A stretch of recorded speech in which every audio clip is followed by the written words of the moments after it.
Picture it. 19th century man with his horses, dogs, carts, slow motion.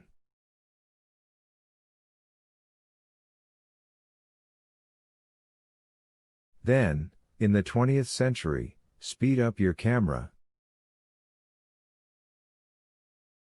Books cut shorter. Condensations, digests. Tabloids.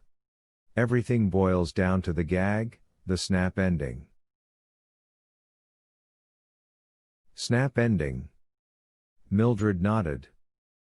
Classics cut to fit 15-minute radio shows, then cut again to fill a 2-minute book column, winding up at last as a 10 or 12-line dictionary resume.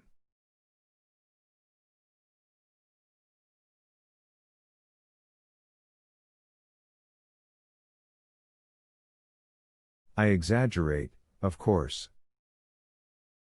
The dictionaries were for reference. But many were those whose sole knowledge of Hamlet, you know the title certainly, Montauk, it is probably only a faint rumor of a title to you, Mrs. Montauk, whose sole knowledge, as I say, of Hamlet was a one-page digest in a book that claimed, now at least you can read all the classics, keep up with your neighbors.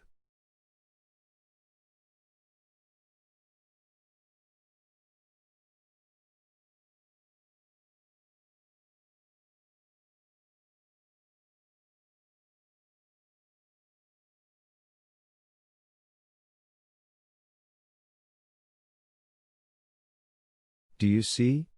Out of the nursery into the college and back to the nursery, there's your intellectual pattern for the past 5 centuries or more.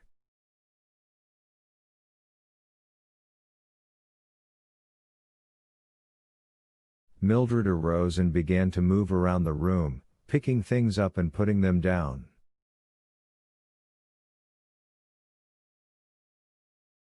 Beatty ignored her and continued.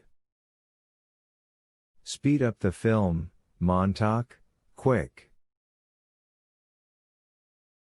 Click, pick, look, now, flick, here, there, swift, pace, up, down, in, out, why, how, who, what, where, eh?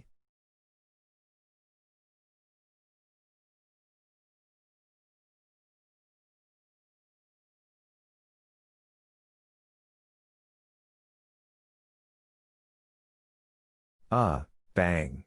Smack. Wallop, bing, bong, boom.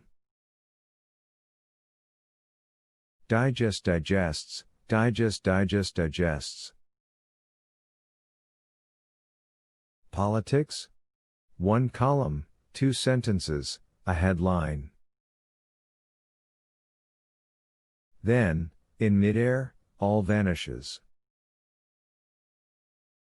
Whirl man's mind around about so fast under the pumping hands of publishers, exploiters, broadcasters, that the centrifuge flings off all unnecessary, time-wasting thought.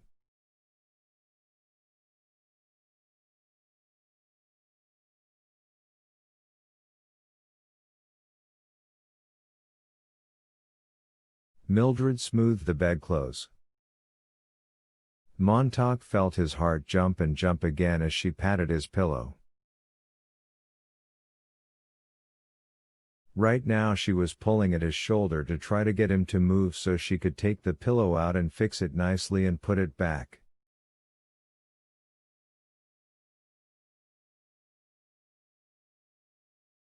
And perhaps cry out and stare or simply reach down her hand and say, "What's this?" and hold up the hidden book with touching innocence. School is shortened, discipline relaxed, philosophies, histories, languages dropped, English and spelling gradually neglected, finally almost completely ignored.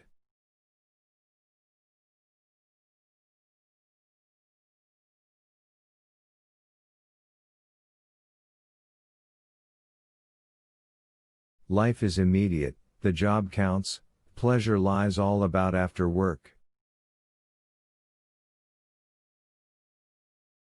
Why learn anything save pressing buttons, pulling switches, fitting nuts and bolts?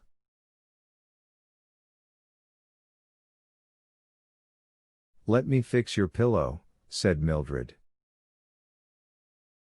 No, whispered Montauk. The zipper displaces the button and a man lacks just that much time to think while dressing at dawn, a philosophical hour, and thus a melancholy hour.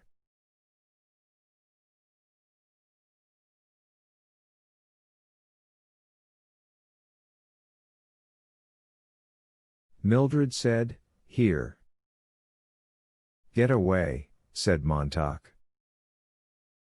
Life becomes one big pratfall, Montauk, everything bang, boff, and wow.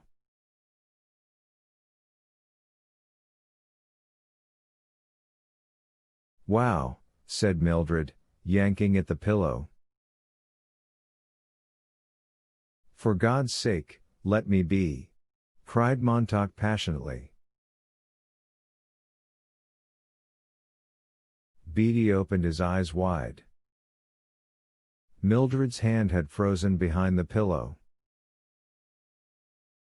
Her fingers were tracing the book's outline, and as the shape became familiar her face looked surprised and then stunned.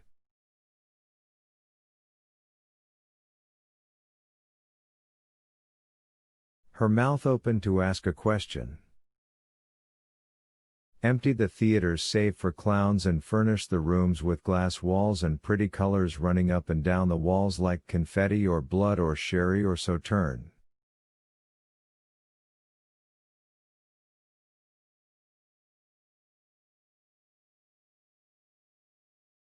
You like baseball, don't you, Montauk?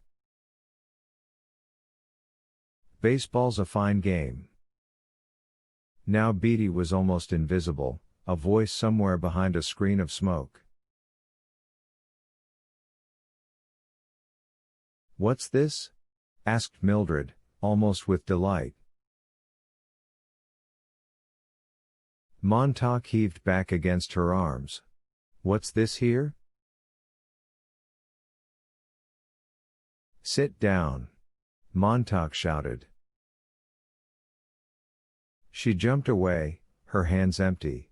We're talking, Beatty went on as if nothing had happened.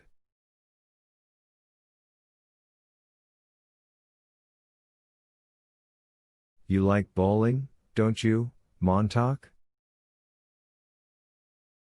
Bowling, yes. And golf? Golf is a fine game.